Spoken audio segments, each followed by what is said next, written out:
The morning started off like any other. I was at the kitchen table, flipping through the newspaper, the familiar smell of coffee filling the air. Kathy sat across from me, scrolling through her phone. Her expression was neutral, a face I had grown used to over the years. It was a quiet, mundane moment, something we had done countless times before. But there was something in the air that day, a tension I couldn't quite place. I sipped my coffee, glancing out the window at the empty street. The soft hum of the refrigerator was the only sound in the house. And then, she broke the silence. "Honey," Kathy said, setting her mug down with a quiet clink on the table. "My lover is waiting outside." At first, I didn't think I heard her right. Her tone was so casual, as if she had just told me the milk was expired or that she was running late for work. I slowly lowered my coffee cup and blinked at her. "What did you say?" I asked, my voice barely audible. Surely, I had misheard. "You'll finally meet him today," she said again, this time with a hint of amusement in her voice. "Come over and say hi to him." My body went cold. The words hung in the air, surreal and disorienting. I looked into her eyes, searching for any sign of guilt, any flicker of emotion that might reveal she was joking. But there was nothing. Her face remained impassive, as though she had simply stated a fact. I glanced toward the window, and there it was, a sleek, black sports car parked by the curb. The engine idled quietly, the polished chrome glinting in the morning light. The reality of it hit me hard. She wasn't bluffing. This wasn't a cruel prank or some twisted test. I turned back to Kathy, feeling the anger rising in me, my fists clenching involuntarily under the table. "If he steps on this property," I said, my voice low and tight, "he'll be in trouble for trespassing." Kathy shrugged, as if I had just warned her about a parking ticket. She stood up slowly, brushing imaginary lint off her dress. "Then I'll meet him outside," she said, her tone indifferent, as if my words carried no weight. I stood up abruptly, the chair scraping against the hardwood floor with a loud screech. The surge of rage and disbelief coursing through me made it hard to speak. My throat tightened as I forced the words out, each one laced with venom. "If you walk out that door," I said, my hands trembling slightly at my sides, "you won't be coming back. Our 16 years of marriage will be over."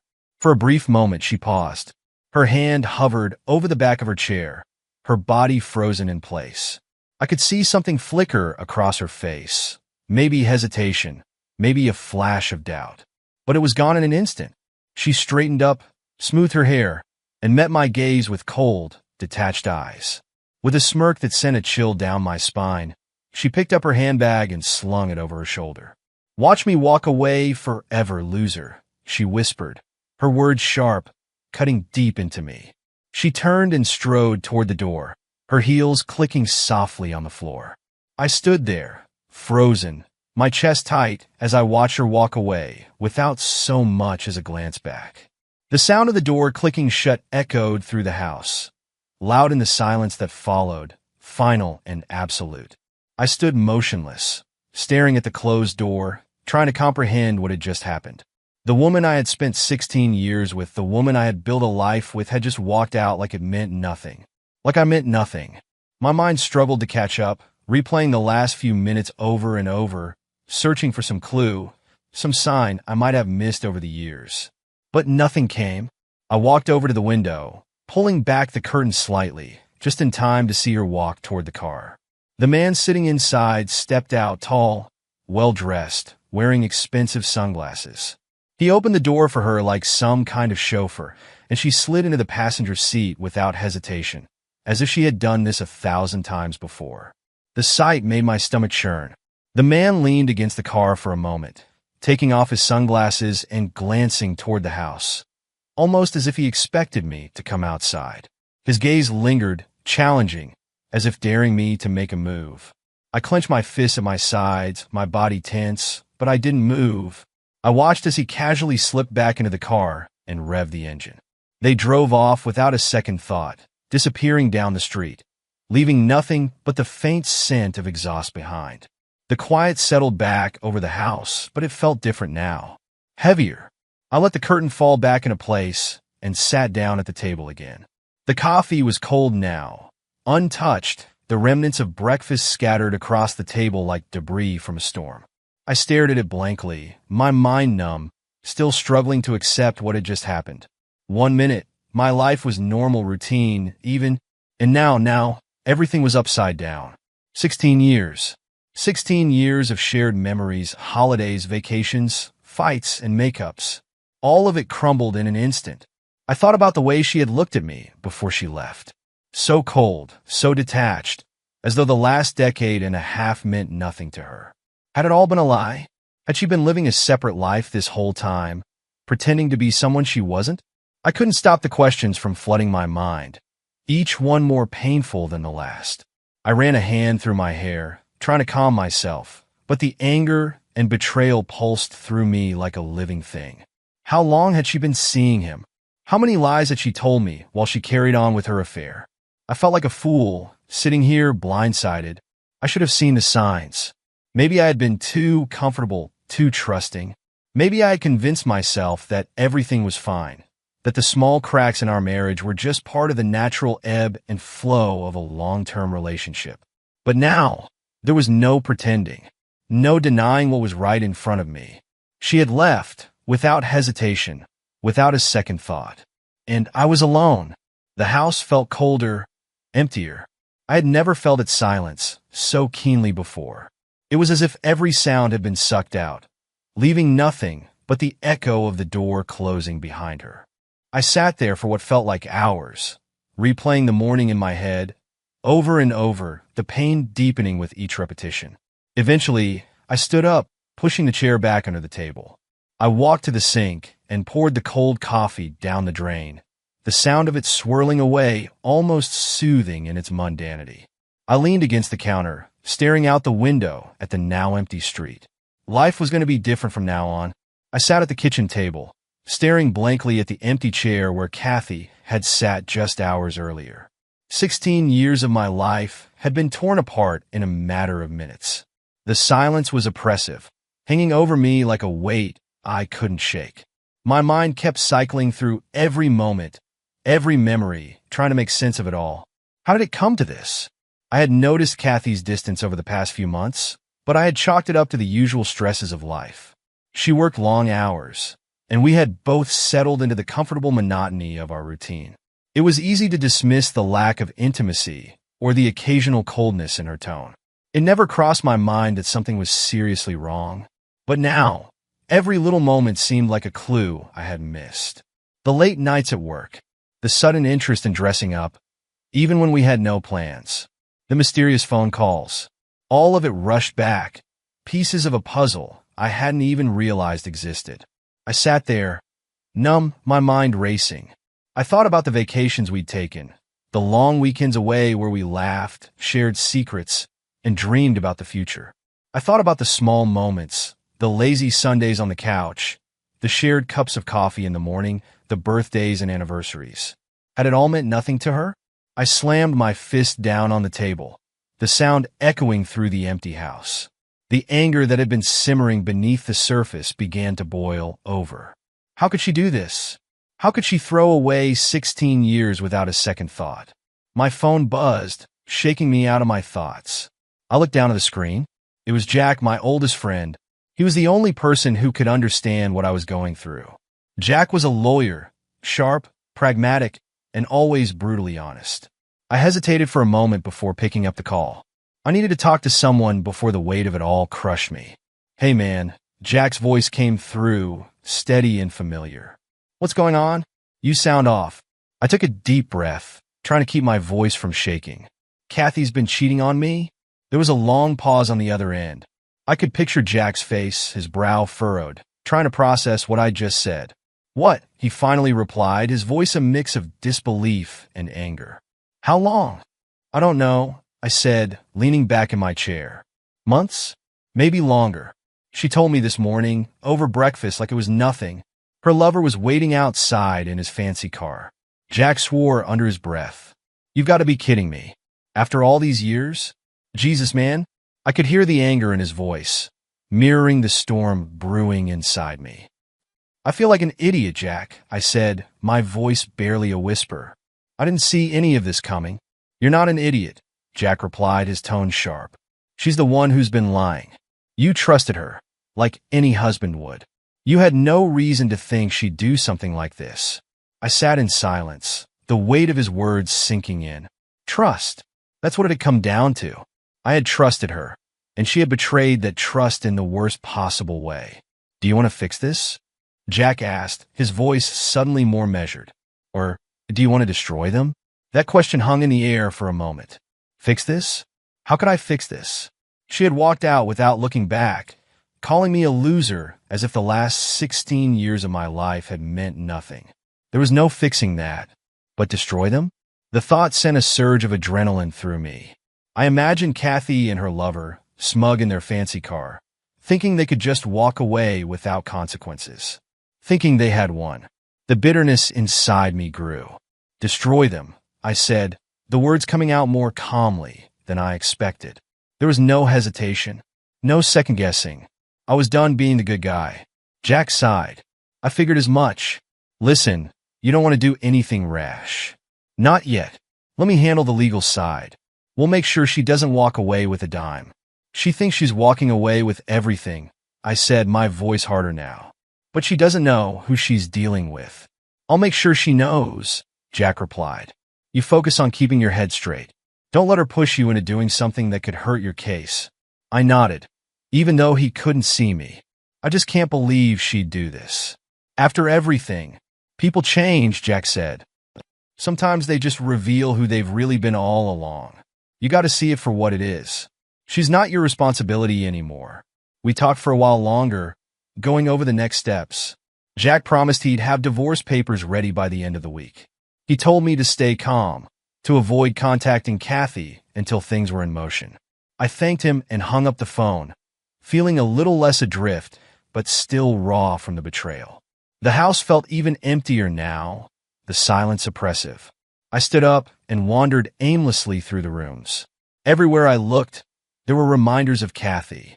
Photos of us smiling on vacation, the blanket she always used on the couch, her favorite mug still sitting on the kitchen counter. The life we had built together was all around me, but it felt like a cruel joke now. I grabbed one of the photos off the wall, a picture of us on our 10th anniversary. We were on the beach, smiling like the world was perfect. I stared at it for a long time before finally smashing the frame against the floor. The glass shattered, scattering across the hardwood, but I didn't care. I stood there, breathing heavily, feeling a strange sense of release as I looked at the broken pieces. This was my reality now. Broken, shattered, but I wouldn't stay down. I couldn't. I grabbed a trash bag from the kitchen and began cleaning up the mess, sweeping the broken glass into the bag. It was methodical, almost therapeutic. By the time I was done, I felt a little more in control, a little more grounded. Kathy had destroyed everything we had built together, but I wasn't going to let her walk away unscathed. I was going to rebuild, and I was going to make sure she regretted ever crossing me. I tossed the bag into the garbage and stood at the window, looking out into the darkening sky. The quiet street outside was empty now, but I knew that somewhere out there, Kathy was with him, laughing, enjoying her new life. But that wouldn't last. Not for long. Not if I had anything to say about it. That night, the house was eerily still. The ticking of the clock on the wall sounded louder than usual, marking the minutes of my solitude. I sat at the kitchen table, staring at the untouched glass of whiskey in front of me. My mind raced as I tried to piece together everything that had happened over the past few hours. The anger had given way to cold determination. Kathy had walked out with the confidence of someone who believed she was stepping into a better life, one filled with wealth, luxury, and power. She thought she could simply move on with Richard Collins, her rich lover, leaving me behind like some discarded piece of her old life. But she underestimated me. She had no idea what I was capable of. I pulled out my phone and dialed Jack. He picked up after the second ring. Jack, I said, my voice low but steady, I need your help. You sound different, Jack replied. What's going on? I want to know everything about this Richard Collins, I said, leaning forward, my grip tightening around the phone. I want to know what skeletons he's hiding. Every misstep, every shady deal, every enemy he's made. I want it all. There was a brief pause on Jack's end. You sure about this? We're talking about digging deep. I'm sure, I said. I need to bring him down. He thinks he's untouchable, but I'll show him otherwise. All right, Jack said after a moment. I'll see what I can find, but be smart about this. You don't want to do anything that could backfire. I'm not worried about that, I said, my mind already racing through the possibilities. Just give me the information. Jack sighed. I'll start digging. Give me a few days. I hung up the phone and sat back, my mind working through the pieces. Richard Collins, a man who thought he could take what was mine. Wealthy, successful, untouchable, or so he believed. But everyone had weaknesses. Everyone had enemies. I just needed to find the cracks in his perfect facade and exploit them. The next few days were a blur of phone calls, late nights, and careful planning. Jack worked his contacts, pulling together every piece of information he could find on Richard. It wasn't long before we started to uncover the dirt. Richard's business empire wasn't as clean as it appeared. He had made his fortune through a mix of legitimate deals and backroom negotiations that skirted the edges of legality. Jack found reports of labor violations, under-the-table deals with contractors, and a few lawsuits that had mysteriously disappeared. There were whispers of blackmail and threats to competitors, but nothing that had ever stuck. Looks like your guy isn't exactly playing by the rules, Jack said one evening over the phone. But it's all been buried pretty well. No one's ever been able to pin anything on him. Then we make sure they can, I replied. We feed the right information to the right people. Let his enemies do the rest. Jack paused. You really want to go that route? He took everything from me, Jack, I said, my voice hardening. I'm going to make sure he loses it all. With Jack's help, we started leaking information to Richard's competitors, strategically placing anonymous tips with journalists and industry insiders. It wasn't long before whispers of his shady dealings started circulating in the business world. His rivals pounced, seizing any opportunity to drag his name through the mud. Lawsuits that had been settled quietly years ago were suddenly being reopened. Investigators were sniffing around his company, looking for any sign of impropriety. But this was just the first stage of my plan. Kathy. She was my next target. I knew Kathy better than anyone. I knew her strengths, her weaknesses, her insecurities. She had always been drawn to wealth, to the allure of a life filled with luxury and status. It was one of the things that had attracted her to Richard. But there was one thing I knew for sure.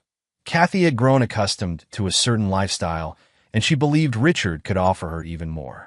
She believed she was walking into a life of wealth and comfort, but I was going to make sure she ended up with nothing.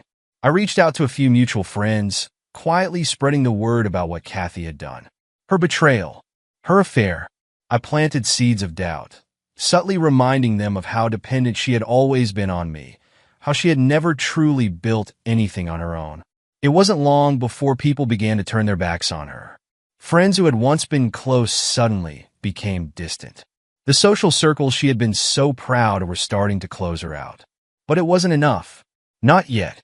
Jack called me a week later with more news. Richard's company is starting to take a hit, he said, sounding almost impressed. The investigations are picking up steam. Some of his business partners are starting to pull out of deals. Good, I said. But we're not done yet. What's next? I want Kathy to feel it too, I said, my voice colder than it had ever been. I want her to realize she bet on the wrong man. I knew what Kathy feared most, being left with nothing. She had always relied on the security I had provided, the stability of our life together. Now, she had thrown all of that away for Richard, believing he would give her more. But when his empire crumbled, she'd have nowhere to turn.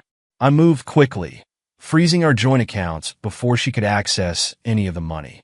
I made sure all the assets in my name were locked down, leaving her with nothing but the clothes on her back.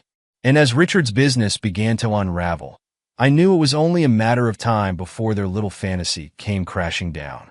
The final piece of the puzzle came when Jack uncovered a personal scandal that Richard had worked hard to keep hidden, an affair with the wife of a major investor. It was enough to cause the investor to pull out of a multi-million-dollar deal, sinking Richard even deeper into trouble.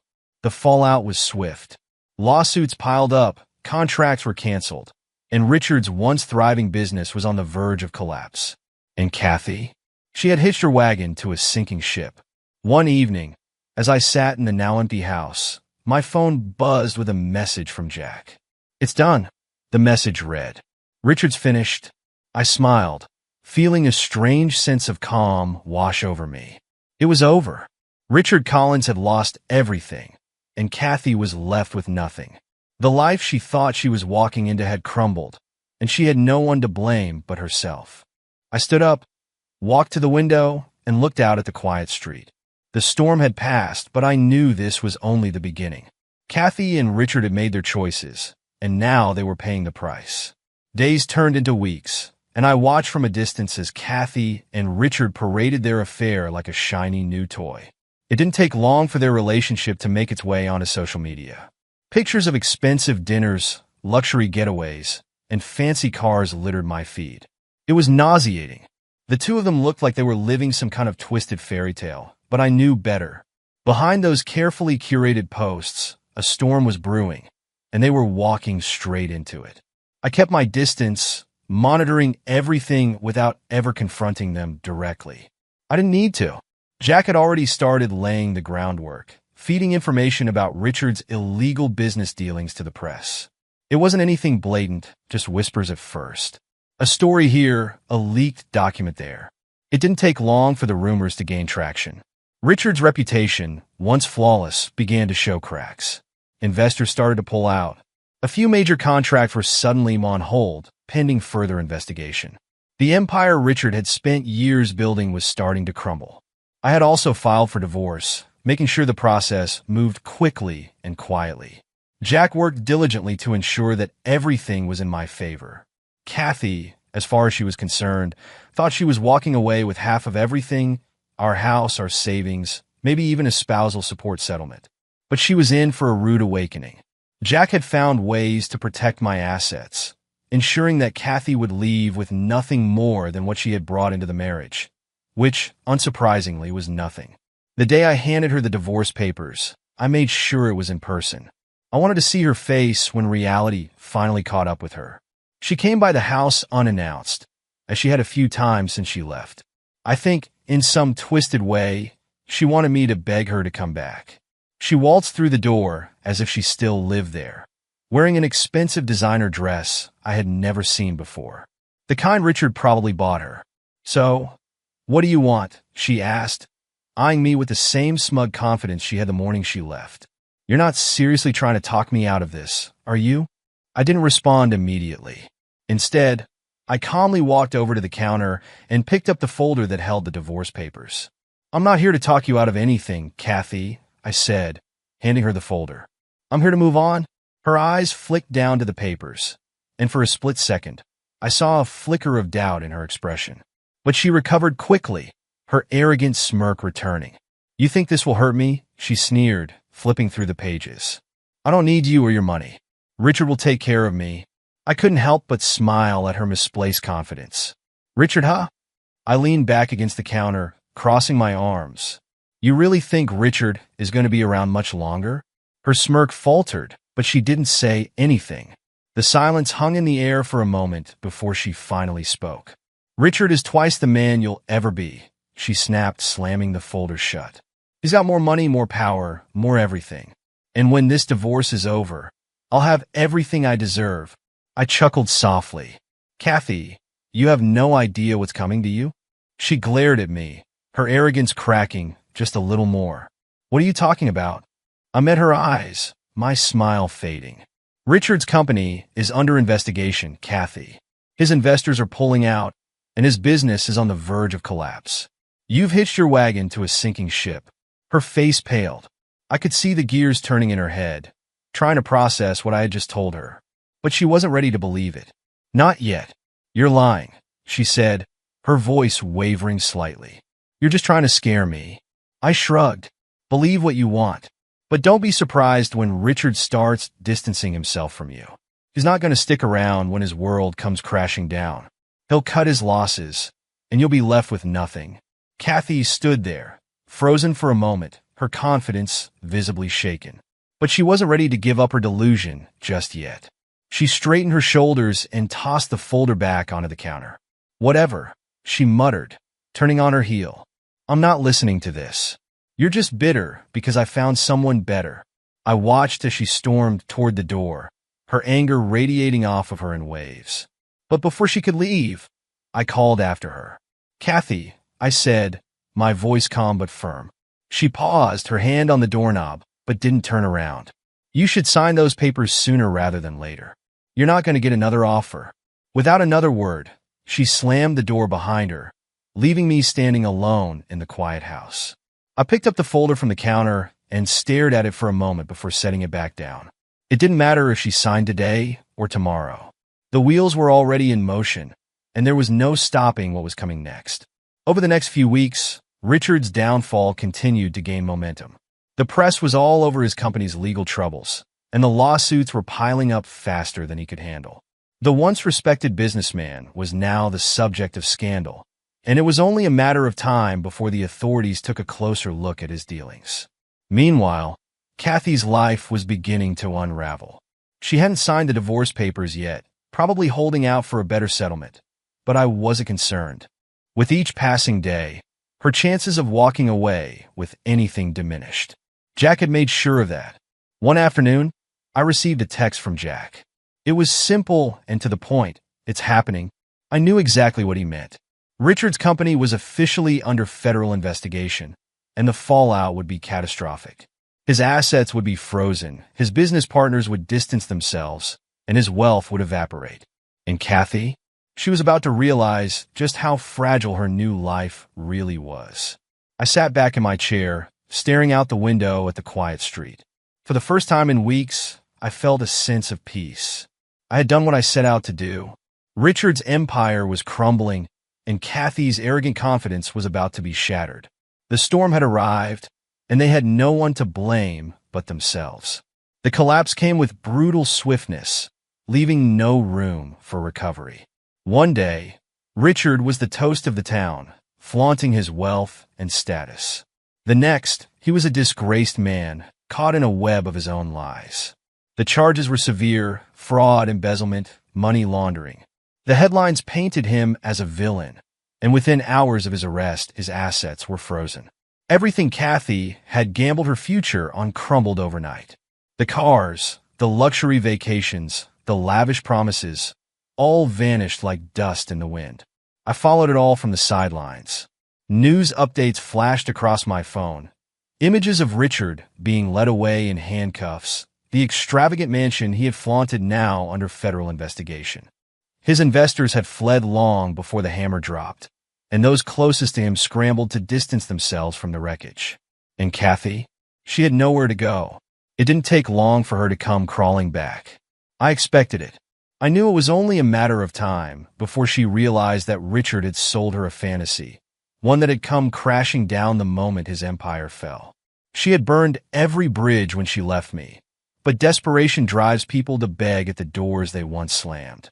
It was a cold, rainy evening when she showed up at my house. I heard the knock first, soft and hesitant, barely audible over the steady drumming of the rain against the windows. I ignored it at first, assuming it was just the wind or a stray branch tapping against the door. But then it came again, louder this time, urgent, persistent. I walked slowly to the door, already knowing who it was before I opened it. There she stood, drenched from head to toe, the rain plastering her hair to her face. Her expensive designer coat, once a symbol of her new life, clung to her like dead weight. Mascara ran in streaks down her cheeks, her eyes red and swollen from crying. She was shaking, whether from the cold or fear, I couldn't tell. But it was her voice, cracked and barely audible, that revealed just how far she had fallen. "Please," she whispered, her voice almost swallowed by the sound of the rain. I made a mistake. I said nothing at first. I just stood there, staring at the woman who had once been my wife, the woman who had called me a loser and walked out of my life without a second thought. Now, here she was, broken and defeated, pleading for mercy. "Can I come in?" she asked, her voice trembling. "I have nowhere else to go." The words hung between us, heavy with the weight of everything that had happened. I could see the desperation in her eyes, the panic that came from realizing she had gambled everything and lost. Richard had abandoned her the moment his life fell apart, leaving her to pick up the pieces of her shattered dreams alone. I stepped aside, letting her into the house. Not because I felt any sympathy for her. No, that part of me had died the day she walked out. But I wanted to hear her out. I wanted to see just how far she had fallen. She stumbled inside, dripping rainwater onto the hardwood floor. Her shoulders sagged under the weight of her misery, and for a moment I thought she might collapse. But she didn't. Instead, she stood there in the foyer, her eyes darting around as if the house itself had become unfamiliar to her. I lost everything, she said, her voice breaking. Richard, he left me. Everything's gone. The money, the house, everything. I leaned against the wall, arms crossed, watching her unravel. I warned you, I said, my voice calm, almost detached. I told you that if you walked out that door, you were never coming back. Her bottom lip quivered, and she looked down at the floor, her tears mixing with the rain that still clung to her. I didn't know. I didn't know it would be like this. Of course you didn't, I replied, my tone cold. You thought you were trading up, didn't you? You thought Richard was your ticket to a better life. And now look at you. She fell to her knees then, her sobs filling the empty space between us. It was a pitiful sight, this woman who had once held her head high with arrogance, now reduced to begging. I'm sorry, she cried, her voice barely above a whisper. I'm so sorry. I was wrong, please, I need you. I can't do this alone. I stared down at her, feeling nothing but contempt. This was the woman I had loved for 16 years, the woman I had shared my life with, who had thrown it all away for a man who promised her the world. And now she was begging me for forgiveness, as if her tears could undo the damage she had done. You need me now? I asked, my voice hard. Where was this when you walked out? Where was this when you were flaunting your new life with Richard? She shook her head, still sobbing. I was stupid. I didn't realize what I was doing. I thought it was real. You thought he was better than me, I said bluntly. You thought you could have it all. Well, guess what, Kathy? You can't. She looked up at me then, her eyes filled with a desperation I had never seen before. Please, she begged, her voice hoarse from crying. Please give me another chance. I'll do anything. I'll make it right. Just please don't leave me like this. I stared at her for a long moment, letting the silence stretch between us. There was no satisfaction in this, no sense of victory, only a deep, hollow emptiness. I had once loved this woman, but that love was gone now, replaced by something cold and unfeeling. You made your choice, I said finally, and now you have to live with it. With that, I turned away, leaving her kneeling on the floor, sobbing into the emptiness. I didn't look back. I didn't need to. The door clicked shut behind me, muffling the sound of her cries as I walked away, the rain still beating steadily against the windows. As I climbed the stairs to my bedroom, a strange sense of finality settled over me. Kathy had fallen, and there was no saving her now. Not by me, not by anyone. She had gambled everything and lost, and now she had to face the consequences. I lay down in bed, listening to the rain outside, and for the first time in a long time, I felt nothing at all. The months that followed were quieter than I had imagined, yet full of a clarity I hadn't felt in years. The echoes of betrayal still lingered, but the sharp sting had dulled. I didn't need to rush anything. For the first time in a long while, I had time to breathe, time to think, and time to rebuild. After Kathy left that night, I immersed myself in the process of reclaiming my life. I returned to the routines that had once been comforting but neglected, work, hobbies, friendships I had allowed to fade during the last years of our marriage. The old rhythms felt strange at first, but as the days passed, I found solace in them. I moved back into my office at the firm. My colleagues had heard whispers about what had happened, but they gave me space, for which I was grateful. Work became an escape, a way to rebuild my confidence and establish something solid in a world that had once felt like it was slipping away. Jack and I stayed in touch, our bond stronger after all that had transpired. He checked in often, sometimes just for a beer and conversation, other times to remind me that the world had righted itself in ways we hadn't expected. Richard's sentencing had been swift and severe, and it seemed his legal troubles were far from over. A few years behind bars would likely be the least of his problems by the time everything unraveled. Any word from her? Jack asked one evening, sipping his beer as we sat on my porch, the warm breeze of late spring carrying the smell of freshly cut grass. Kathy, I said, leaning back in my chair. I had long stopped thinking about her, but it still felt strange to say her name out loud. I heard she's been struggling, moving from place to place. She deserves worse, Jack muttered, shaking his head. But I guess this is good enough. A little poetic justice, don't you think? I nodded but didn't respond. It wasn't that I disagreed. What happened to her was the natural consequence of her choices. But sitting there, watching the sun dip below the horizon, I didn't feel the satisfaction I once thought I would. Maybe it was because I had already won. Maybe because I was simply tired of holding on to the anger. Kathy's downfall had been as inevitable as Richard's. The life she had envisioned, full of wealth and excitement, evaporated the moment his empire crumbled. She was left with nothing, just like I had warned her. I heard things through mutual friends, through whispered conversations at the supermarket or passing by in town. She had tried to find work, but it didn't take long for people to connect her to Richard's scandal. Every door she knocked on was quickly slammed in her face. She bounced from one dingy apartment to another, each one smaller, cheaper than the last. Her dreams of living in luxury were replaced by the harsh reality of rent overdue and a pile of bills she couldn't pay. A part of me thought she might try again, come back to me one last time, begging for forgiveness, pleading for a second chance. But she never did. The Kathy I had known, the woman who once walked proudly with her head held high, had become a shadow of herself, lost and drifting. I ran into her once, months after she had left. I was coming out of a hardware store, my hands full of supplies for a project I had started at home. She was across the street, standing in front of a coffee shop, looking down at her phone. She wore a plain, worn-out coat, nothing like the designer clothes she had flaunted when she was with Richard.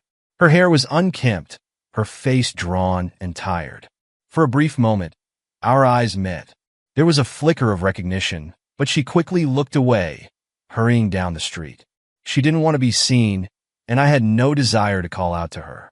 Whatever we had once shared was long gone, buried under the weight of her betrayal. As for Richard, the man who had thought he could take everything from me, he was serving his time, his once glamorous empire reduced to nothing more than a footnote in the business world. He would be forgotten, just another cautionary tale of greed and arrogance. And I had no doubt that prison would strip him of whatever pride he had left. One night, as I sat in my quiet home, I found myself thinking about Kathy again. Not in the bitter, angry way I used to, but with a kind of distant sadness. She had been part of my life for so long, and yet now, she was like a ghost. Her choices had led her to ruin, and while it would have been easy to hate her, I found that I couldn't anymore. I had moved on, rebuilt the life she had tried to destroy, and I was content. I had no regrets about how it all played out. In the end, I had taken control, and that was enough. One evening, as I stood in my newly renovated kitchen, the sun setting outside, casting a warm glow through the windows, I felt an odd sense of peace wash over me. The scars of betrayal were still there, but they had faded. Life, with all its twists and turns, had continued, and I had come out on the other side stronger, more certain of who I was and what I wanted. I no longer checked the news for updates on Richard's case. I didn't ask friends if they had seen or heard from Kathy. That chapter was over. The storm had passed, and I had survived it. And now, for the first time in what felt like forever, I could finally live in peace. The quiet of the house no longer felt empty. It felt like home. I sat back in my chair, taking a deep breath, and let the tranquility settle in. There was no more pain, no more anger, no more need for revenge. I had done what I needed to do, and now I could simply enjoy the life I had reclaimed. The world outside kept moving, but for me, everything was right where it needed to be. I had found my peace amidst the ruins, and that was all I had ever really wanted.